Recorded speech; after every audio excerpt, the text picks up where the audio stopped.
cabdi taaliil warsame waxa uu ahaa fanaan Soomaalida si weyn u taqaano muddo 20 sano ayuu xanuunsanaa saakay ayuu ku geeriyooday gurigiisa oo ku yaala meel aan sidaas uga fogeyn tiyaatarka qaranka uu ka heesi jiray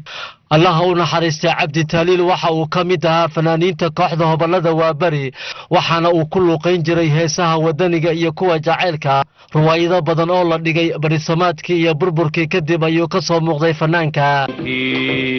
kala saar lahu ninkii kala socwado ninkii si xun u fekero ninkii kala saar lahu ninkii kala socwado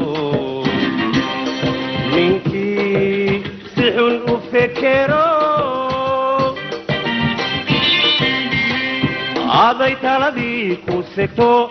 sidaad moodaysa mahe war hooy Soomaaliya Soomaali baale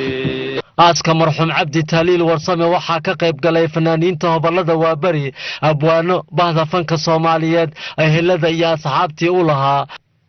waxaana lagu aasay meedka marxuumka alfanaan cabdi taaliil warsame qabuuraha iskool bulusiya ee magaalada Muqdisho fanaaniinta kooxda Hobalada Waabari kooxaha kale ee fanka abwaano iyo qaybaha kale ee bulshada ayaa ka tacsiyay geerida cabdi taaliil iyadoona ay ka sheekeeyeen taariikhda fanka ee uu lahaa hobalka Allah u naxariistay inna lillahi wa inna ilayhi raaji'un inna lillahi wa inna ilayhi raaji'un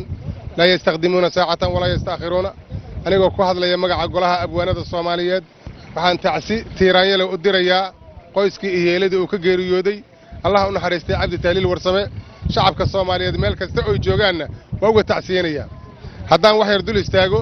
cabdi taaliil inta aan ka aqaano wuxuu ahaa fanaan Soomaaliyeed wuxuu fankiisa ku bilaabay dhinaca magaalada Boosaaso oo uu ka soo baxay ka bacdi wuxuu ahaa fanaaniintii ka qayb galay tartankii heesaha hirgalay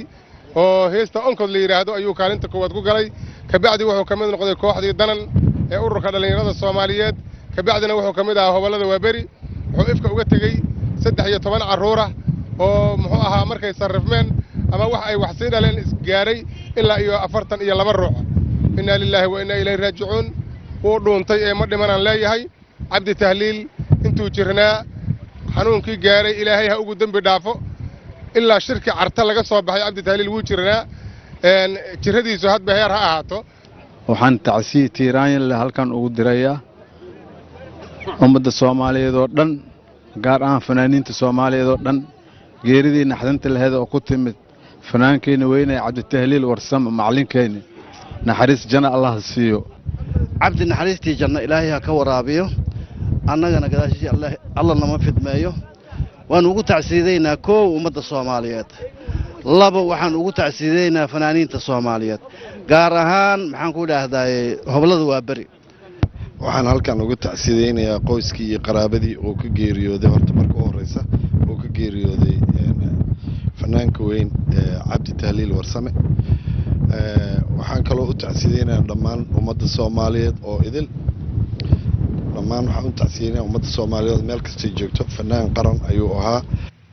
Maxamed Cali Weheliye Universal TV magaalada Muqdisho